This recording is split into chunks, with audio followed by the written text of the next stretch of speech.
Kembali lagi bersama saya channel CFL. Bagaimana kabar kalian wahai penghuni YouTube? Semoga kita selalu diberikan kesehatan. Pada video kali ini saya akan merangkum salah satu film yang berjudul The Present, di mana film ini menceritakan kisah seorang mantan polisi yang bernama Song Yong Gun. Dulu dia dikenal sebagai polisi pemberani yang selalu berhasil mengungkap kasus kriminal yang ditanganinya. Namun, saat ini ia mendekam di penjara karena dituduh melakukan aksi tabrak lari. Berbeda dengan dirinya saat menjadi polisi, Song Yong Gun kini mudah tersulut emosi dan sering menyerang tahanan lainnya. Himbauan dari channel CFL, jika video ini membuat kalian terhibur, sudah sepatutnya bagi kalian untuk subscribe, like, comment, and share videonya. Oke, langsung saja setelah intro yang satu ini.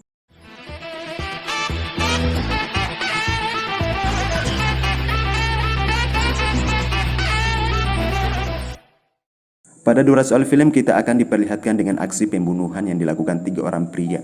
Korban tersebut bernama Jang Min Ginsi. Jang Min Ginsi tersebut punya kasus di mana melakukan pelarian pajak Womyong Group mencapai puluhan miliar. Pelaku aksi pembunuhan ini punya strategis unik di mana mereka menyuntik si korban dan menaburkan narkoba tersebut supaya pihak kepolisian mengira bahwa meninggalnya si korban karena ulahnya sendiri.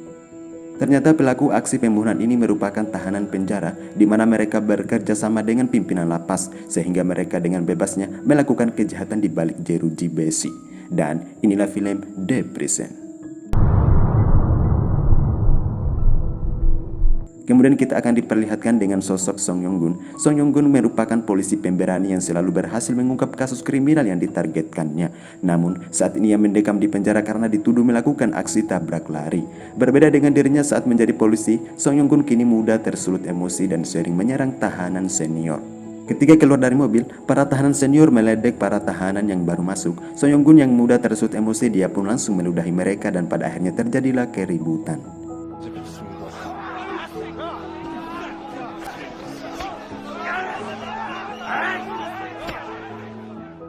Hari pertama masuk dalam penjara, Song Yong Gun disiksa tahanan lainnya. Ditambah lagi Song Yong Gun memiliki sifat temperamen yang agak menyebalkan, sehingga ia harus menerima nasib yang jauh lebih indah ketika dirinya menjadi seorang detektif.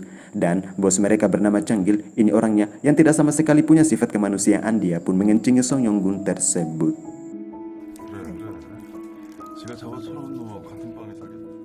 Kemudian dia mendapat serangan lagi dari penjara lainnya. Kali ini siksa yang ia dapatkan lebih mengerikan dari sebelumnya, di mana ternyata ini suruhan ketua gangster yang paling ditakuti di lapas ini yang bernama Jang Iko. Ini sosoknya. Dia diancam jika tidak patuh maka sama saja dia menginginkan penderitaan selama hidupnya di penjara.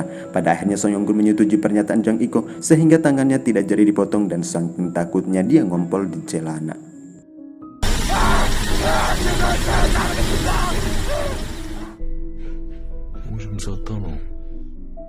Song Yong Gun yang mudah tersulut emosi membuatnya harus dikurung di tempat yang sempit selama 20 hari karena memukul napi lainnya dan merusak peralatan fasilitas yang ada di lapas. Kembali kita akan diperlihatkan dengan Jang Iko. Jang Iko adalah sosok yang paling ditakuti di lapas ini. Bahkan pimpinan lapas yakni polisi, mereka taat, mereka patuh kepada Jang Iko. Di sisi lain juga dia seorang pemimpin sindikat kriminal yang dijalankan di dalam penjara.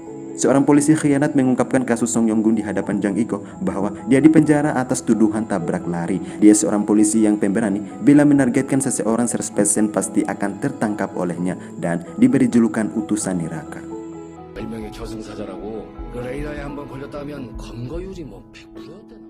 Setelah dikurung 20 hari, Song Yong Gun dibebaskan. Ketika di luar dia dihampiri sosok Changgil, di mana dia meledeknya dan mengancamnya akan membalas perbuatan yang membuat kupingnya terpotong. Kemudian datanglah Jang Iko meledek Changgil bahwa memanggilnya dengan sebutan mafia banci yang hanya berani ketika ada anak buahnya. Kemudian Song Yong Gun dengan lantangnya memberikan tawaran untuk melakukan perkelahian kepada Changgil. Jika dia menang di setiap sel harus memberikan 4 ekor ayam dan dipindahkan ke penjara lain nomor 84, di mana nomor 84 tersebut tempatnya Jang Iko dan ini endingnya.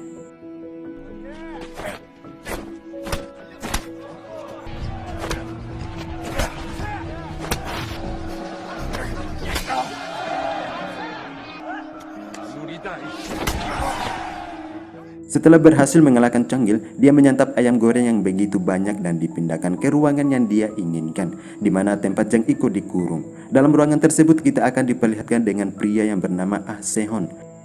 Ah Sehon merupakan pelaku aksi pembunuhan kepada Jang Min Ginsi yang diperlihatkan di awal film ini.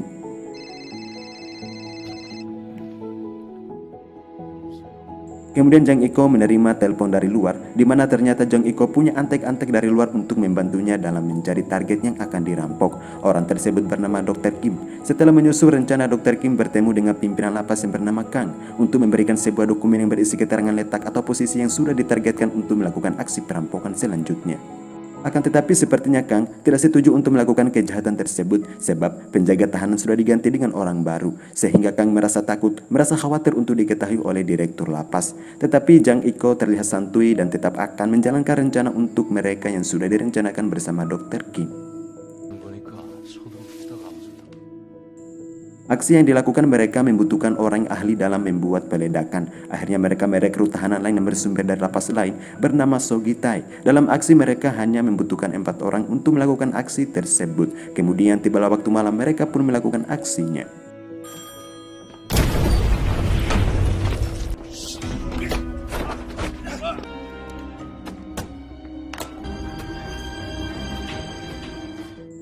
Kemudian tiba-tiba salah satu dari mereka berkhianat, mencoba mengambil uang dari hasil curian mereka yang bernama Hagio. Tapi niatnya gugur untuk mengambil uang tersebut, hanya berhasil melarikan diri.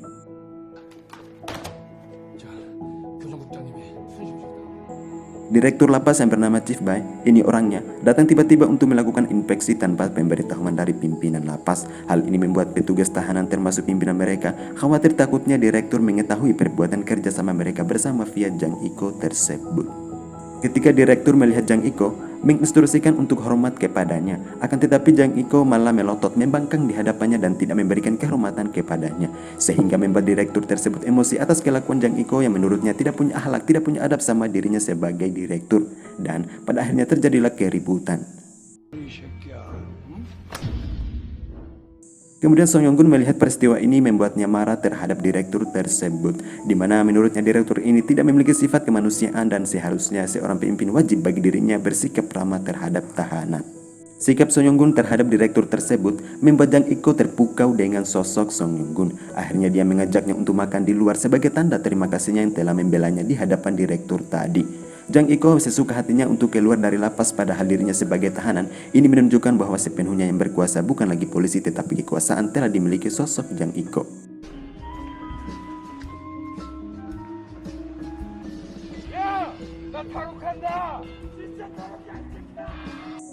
Kemudian Jang Iko mengajak So Yong-gun untuk bergabung menjadi anggotanya. So Yong-gun pun menyetujui untuk ikut bergabung dalam sindikat kriminal Jang Iko. Hanya saja tujuan So Yong-gun ikut bergabung lantaran ingin mengungkap kejahatan di balik jeruji.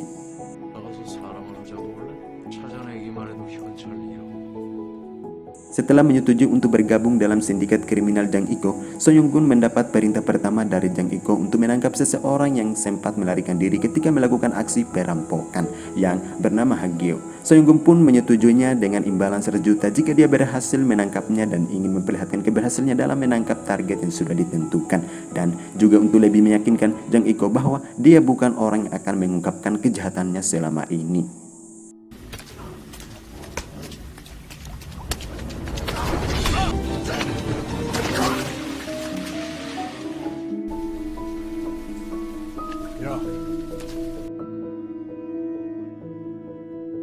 Setelah berhasil menemukan Hagio dan dikembalikan dalam penjara, Jang Iko langsung melakukan tindakan di mana membunuhnya dengan cara unik yang tanpa menyentuhnya. Kemudian Song Yong-gun mendapat uang besar 100 juta won atas keberhasilannya menangkap Hagio tersebut. Song Yong-gun sekarang sudah mendapat kedudukan sebagai anggota mafia Jang Iko. Ini bertanda Song Yong-gun akan memulai aksinya sebagaimana tujuan awalnya, bahwa dia akan mengungkapkan kejahatan di balik jeruji tersebut.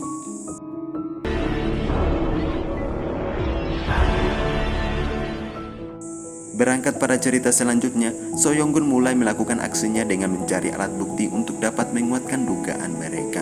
Sampailah pada akhirnya So Yong-gun mendapatkan rekaman suara oleh Dr. Kim bersama pimpinan lapas.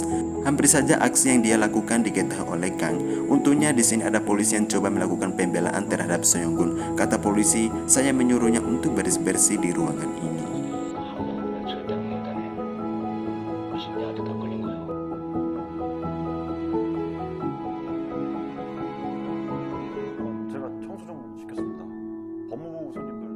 Kemudian Mas Sajang yang merupakan anak buah Jang Iko mendatangi markas Canggil untuk mengajaknya melakukan penghadangan kepada Jang Iko dan mengungkap kejahatannya selama ini yang dia perbuat.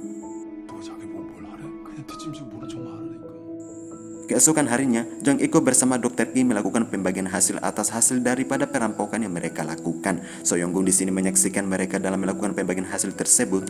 Akhirnya waktu yang tepat bagi Mas Sajang bersama Canggil untuk melakukan penghadang kepada Jang Iko bersama Dr. Kim. Tetapi aksi mereka digagalkan oleh So Yong-gun dan ini endingnya.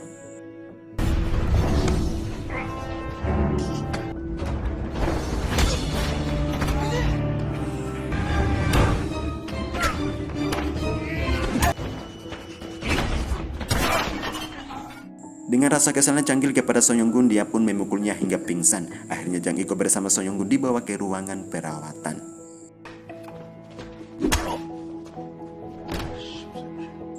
Dalam film ini kita akan mengingat sebelum Song Yong-gun masuk dalam penjara.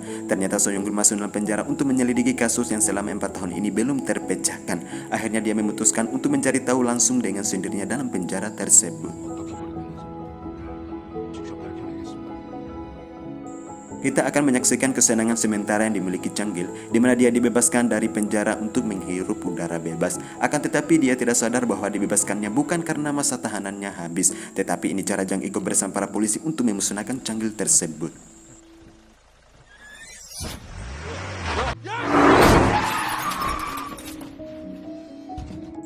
Jang Iko mengumpulkan anak buahnya untuk mempertanyakan siapa dalang dan aktor di balik penghadangan kemarin yang menusuknya dari belakang dengan mengancamnya untuk secepatnya mengaku jika tidak ingin dimatikan. Terpaksa Mas Sajang merupakan pelaku yang bersekongkol dengan Canggil, dia pun menyerahkan dirinya dan ini endingnya.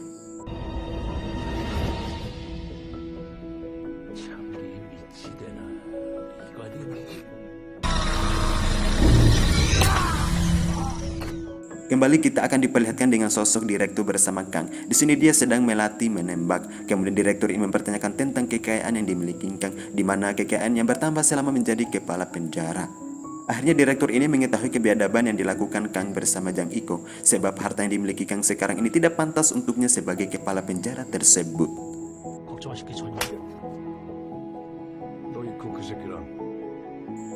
So Yong-gun kemudian keluar bersama tahanan lain dalam rangka mengikuti program dukungan publik, dan ini merupakan sebagai solusi bagi dia untuk bisa bertemu dengan kawannya, di mana kawannya ini berprofesi sebagai polisi. Kemudian dia menceritakan selama dia di penjara bahwa tempat itu bukanlah suatu penjara tapi sudah menjadi lahan kejahatan Jang Iko yang bekerja sama dengan pimpinan lapas, dan meminta kawannya untuk memantau Dr. Kim selama 24 jam yang merupakan pencari target yang akan dirampok Jang Iko melalui anak buahnya.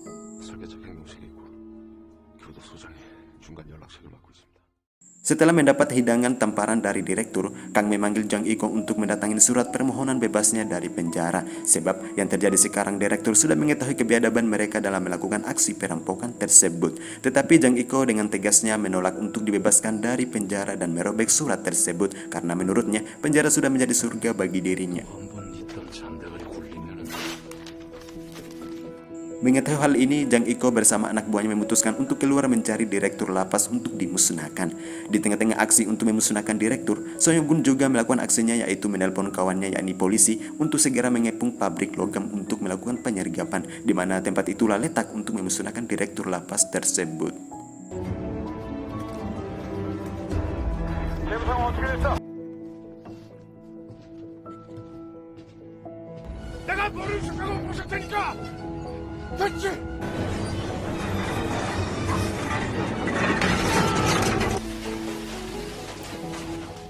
Setelah memusnahkan direktur tersebut, Jang Iko juga memusnahkan kawan Song Yong-gun, di mana ternyata Jang Iko mengetahui aksinya bahwa dia hanya memanipulasi untuk menjadi anggotanya demi mengungkapkan kejahatan Jang Iko tersebut.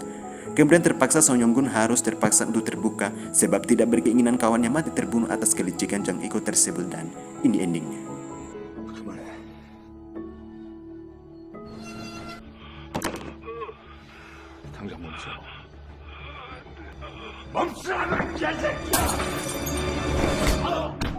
Kang mengetahui terbunuhnya direktur tersebut membuatnya timbul emosi di benaknya. Akhirnya dia mencari Jang Iko dengan niat untuk dibunuh olehnya. Akan tetapi niat buruknya kepada Jang Iko gugur, malah dia yang terbunuh. Biadab.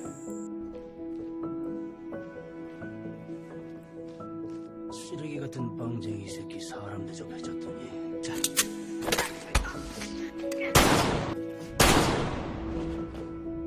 Awalnya Jang Iko bermaksud membunuh Song Yong-gun menggunakan tembak, tetapi tiba-tiba berubah pikiran bahwa membunuhnya menggunakan cara liciknya, yaitu menggantungnya semacam bunuh diri, di mana seolah-olah terbunuh Song Yong-gun karena merasa bersalahnya telah membunuh pimpinan lapas tersebut. Kemudian salah satu di antara mereka menolong Song Yong-gun dengan cara mematikan lampu. Akhirnya Song Yong-gun berhasil melarikan diri.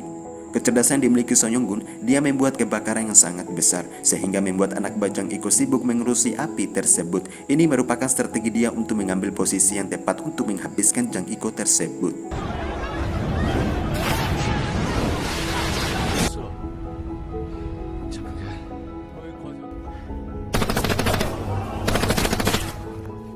Ketika sudah mendapat posisi yang tepat, So Yong-gun memberikan tanda kepada Jang Iko dengan membunyikan suara tembak. Kemudian pada akhirnya Jang Iko dengan santunya mendatanginya dengan membawa linggis dan kita saksikan pertempuran mereka berdua. 확실하게 게임 끝내줄게, 개새끼야.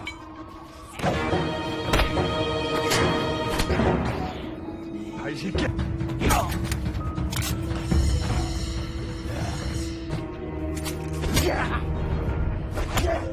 Detik-detik akhir-akhir Jang Iko untuk menghabisi Song Yong-gun, tiba-tiba puluhan sniper sudah parkir di jasadnya. Akhirnya Jang Iko pun tewas setelah sniper menembak dirinya.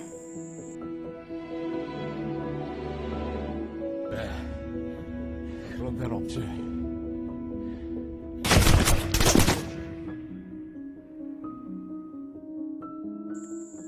Semua tahanan yang terlibat pun akhirnya dipenjara, dan Song Yong-gun dengan perjuangan baiknya begitu besar, namun dia pun kembali dicebloskan di penjara. Tetapi di sini Song Yong-gun nampaknya memakai baju warna coklat seperti dikenakan Jang Iko. Ini menunjukkan bahwa Song Yong-gun menjadi penguasa di penjara tersebut, dan videonya pun berakhir. Pelajaran dapat kita ambil dari film ini adalah jika kamu benar-benar memperjuangkan sesuatu yang benar, maka kamu akan dimenangkan oleh Tuhan Yang Maha Kuasa. Sebab kebenaran adalah milik Tuhan, maka Tuhan akan memenangkan sesuatu yang menjadi miliknya. Intinya jangan pernah takut selama memperjuangkan kebenaran tersebut. Oke, sampai jumpa di video berikutnya.